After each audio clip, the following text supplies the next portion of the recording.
Good evening, guys. It is nighttime. I'm starting this vlog at night. I don't know how long this vlog is going to be. It's probably going to be a couple days leading into a couple weeks because I have started a little bit of sleep training with Lilia, and I posted about it on Instagram, and I had multiple people ask me what I'm doing, how I'm doing it, and if I can film it and track our progress. So that's what I'm going to try to do. So before I do anything, I need to figure out this camera.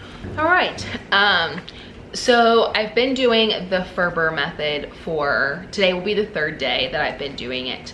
But I'm doing like a modified Ferber method because I don't like when Lilia screams. I'm okay when she cries, but I don't like when she starts to scream.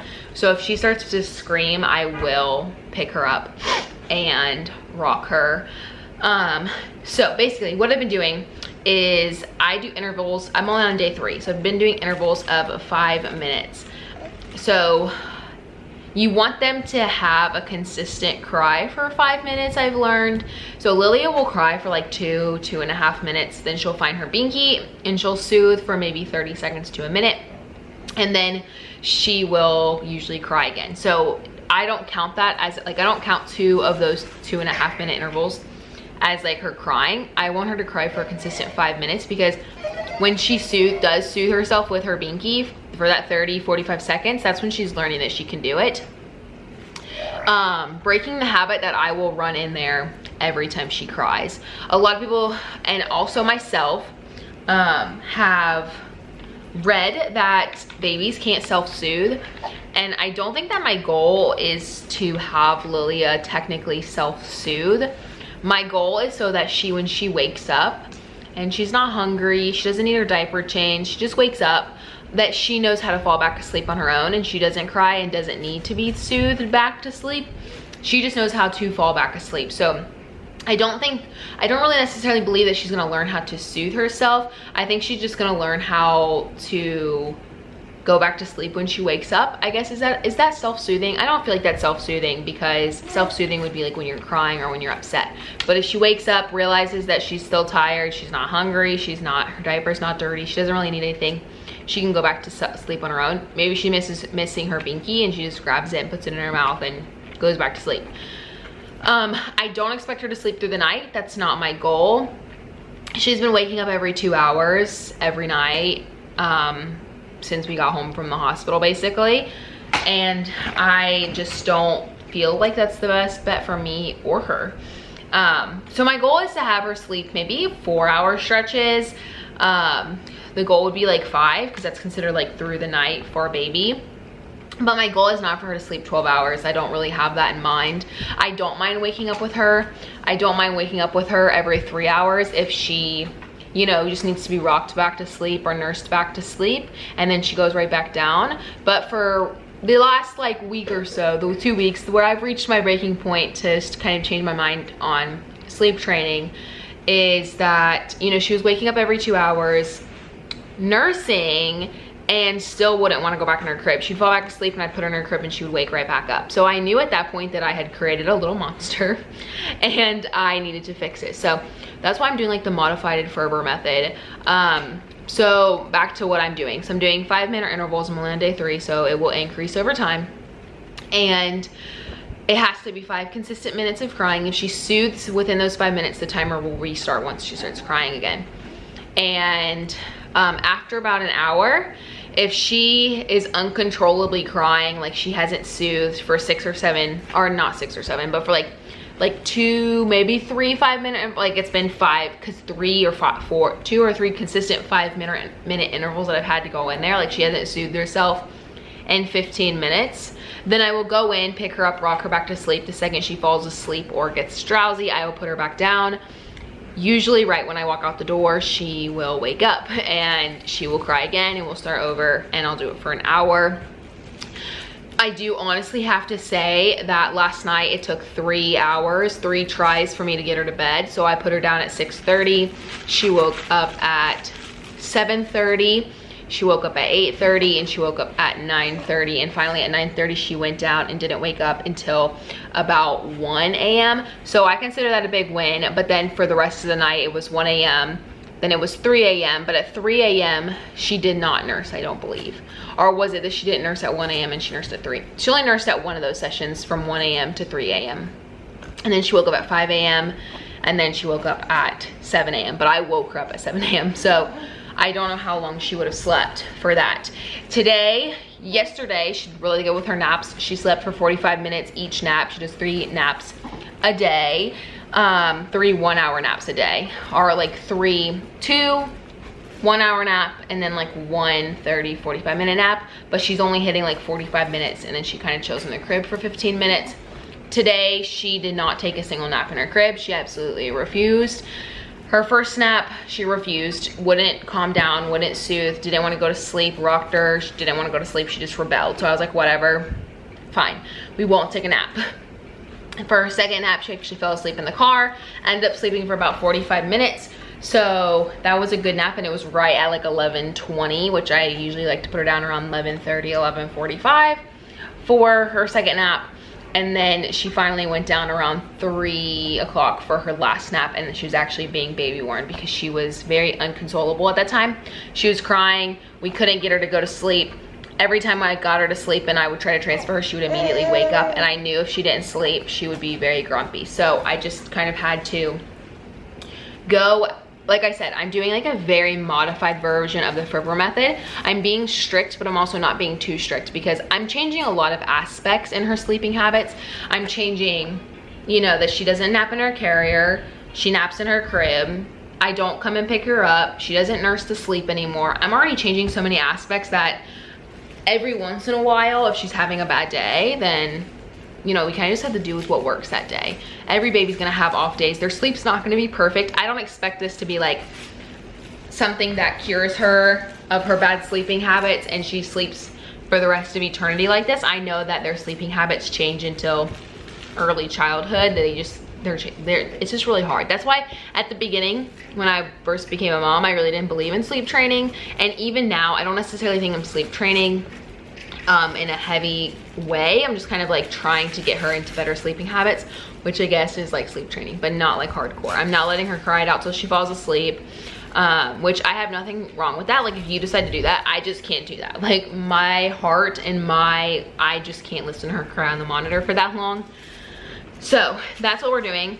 Also, we are doing no screen time after her third nap. So when she wakes up from her third nap, there's no more screens in the house. Everything is gonna be turned off until she goes to bed, which will be hard for me and Mauricio. But if we have to go outside with her and get her fresh air for those 3 hours, or right now I'm sitting on the floor with her and we're playing, well, she's playing by herself right now, for those 3 hours to kind of let her brain you know, decompress and get ready to be in a restful mood.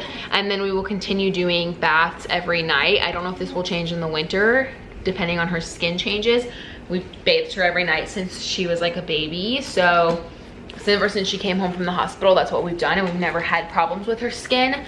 But if I ever notice changes in her skin, obviously that'd be something that changes. But we usually do bath, which I'll show you guys tonight. I'll show you guys tonight like our routine, and then from now on until it starts working, I'll probably only do like, this already is 10 minutes, so I'll probably do like 3 or 4 more days in this video, and then I'll do another video of like, you know, a couple more days and see how long it is, because obviously this video is gonna be the longest. I'm introducing it to you guys, but and this might be like the first, like day 3, and then I will continue, and then I'll do another video. I don't know yet. I will just maybe make it a series and see what we can do with Lily's sleep as far as videos. But anyways, we do bath. My goal is to do bath at 6:30. Oh, you want mama's glasses? Bath at 6:30. Bath at 6:30. Probably bath until 6:45, 6:50. She loves baths. She likes to play in that, and as long as she's kicking around and being happy, she's good. And we'll get out of the bath, we'll get her in her jammies, we'll get her owlet sock on, we'll give her medicine, and then we will rock her to sleep. And then we will put her in her crib. So I don't put her down drowsy. Like I said, if I change too many factors, I feel like we would both fail. So this is what's gonna work for us, or this is what we're trying to make work for us right now, and I will make changes as I need to make it more successful. But it's really hard on me because I know that her bad sleeping habits come from me. So seeing her suffer, like crying at night, I take that really personally because I'm like, I did this, I'm making her suffer now in the long run, but I am a first-time mom and I'm very stubborn. I don't listen to other people very often. I'm kind of like the live and learn kind of person. So I definitely lived and learned, and now my daughter is reaping the consequences of it. So I definitely have learned for next babies, plural, whatever, to not do this with their sleep. They will have one designated sleep place, and that's where they will sleep all the time. Sorry guys, I put on a bunch of chapstick, so then I get a pimple right here. It happens every time I need to use a bunch of chapstick. But anyways, I think it's like 6-ish right now. What time is it? Reese, who just ran to get ice before we ate dinner. Oh, it's 6:09, so we have about 20 minutes before we start her nighttime routine. We'll try to just keep her entertained for 20 more minutes and start that. Or if she starts to get irritated and it's like 5 or 10 minutes till bath time, I might just throw her in the bath. That screen is on, but it's not like actually on where she's looking at it. But yeah, that is our goal for the next couple days until it works, hopefully. Lilia is in the bath right now because she was getting grumpy, so it's, I don't know what time it is. The oven's heating up, so I don't know. Hold on momentarily. I got chicken in my teeth because I scarfed down chicken and corn. 6:23. No, so we're not that ahead of schedule. So while she's taking a bath, I do the normal what I've done since she was like born, basically.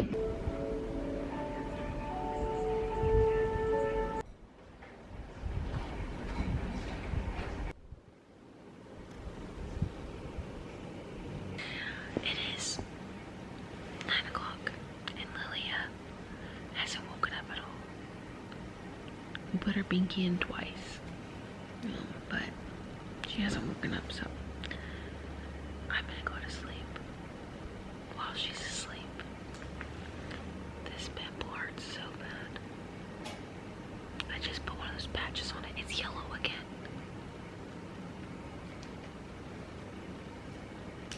I'll sleep with one on.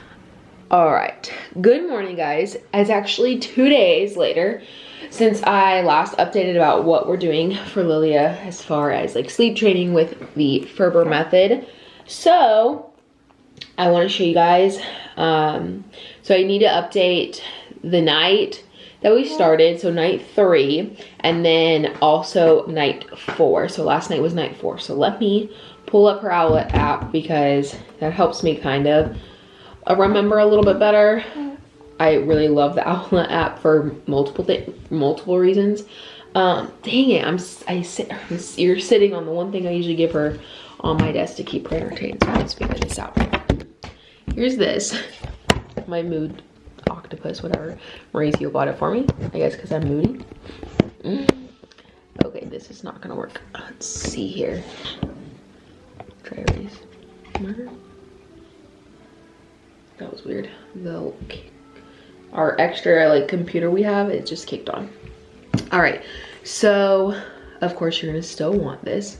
So today's the 25th, so yesterday's 24th.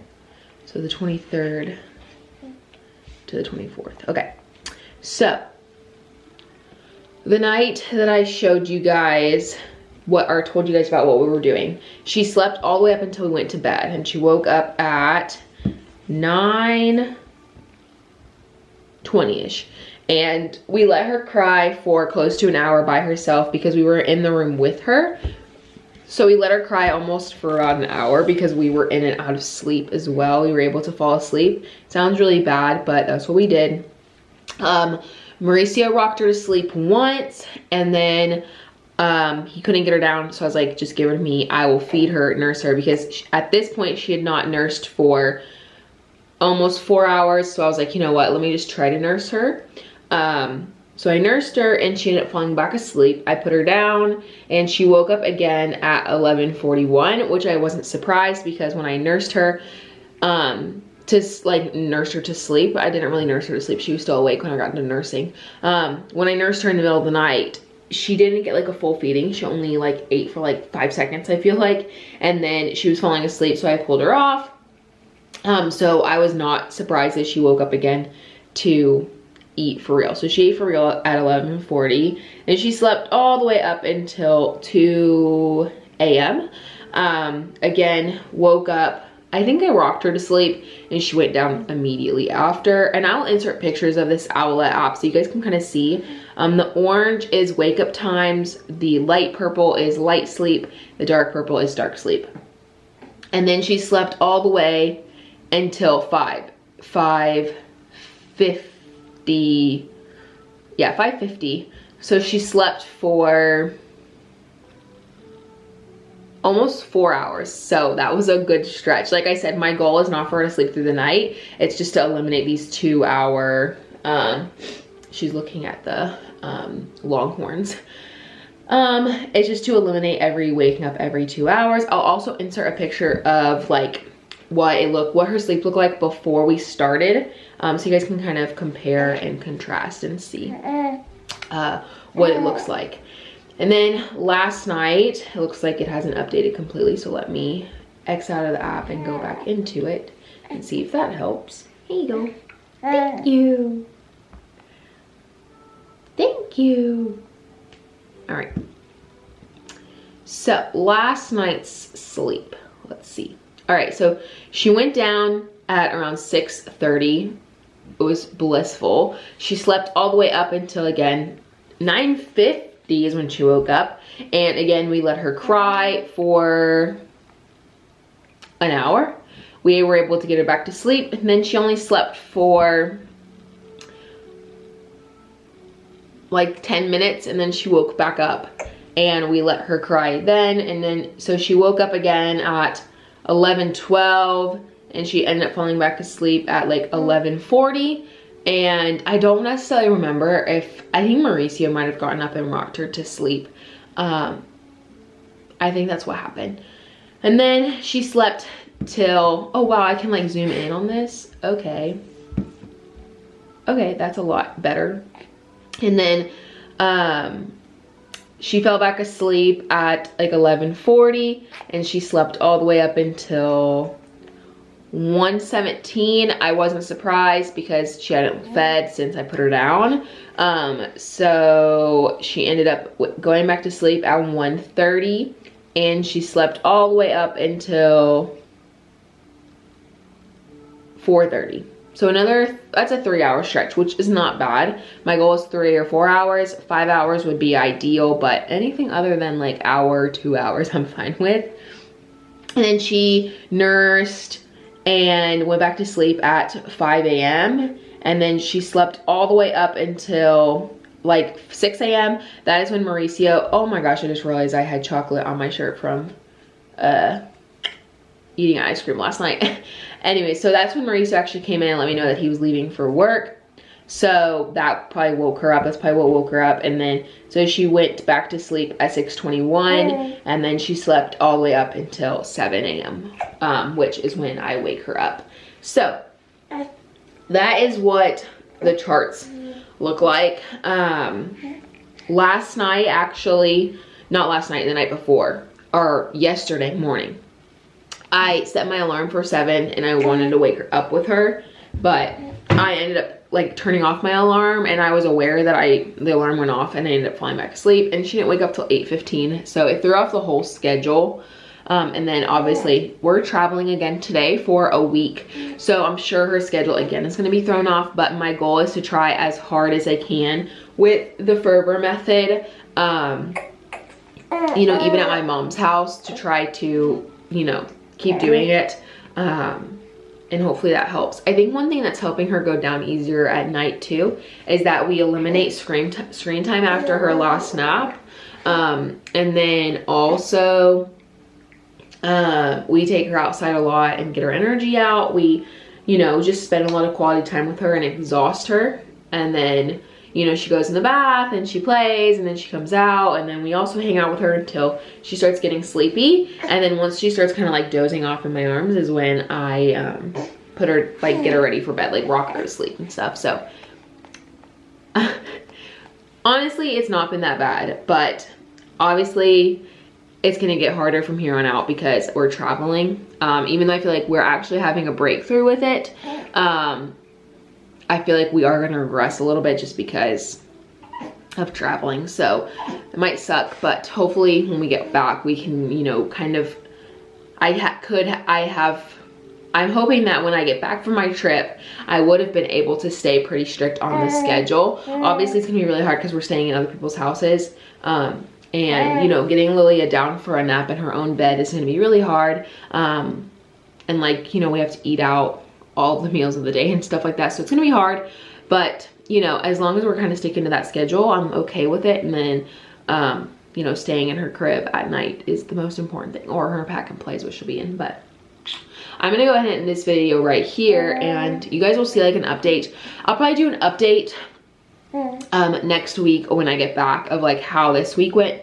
If you're not following me over on Instagram, go follow me on Instagram because I've been super active over there with posting about her sleep training and stuff like that. So if you want kind of like progress as it happens, go down there. But for the next week, it's going to be like travel videos again. And I'm planning on not having such like montagey vlogs. I really want to try to step out of my comfort zone in front of my family and actually vlog like I normally do. They all know I do it, so I don't know why I'm so uncomfortable doing it. It just can be very strange. So I'm gonna go ahead and end this video right here. I hope you guys enjoy it, and we'll see you guys in our next one. Bye, guys.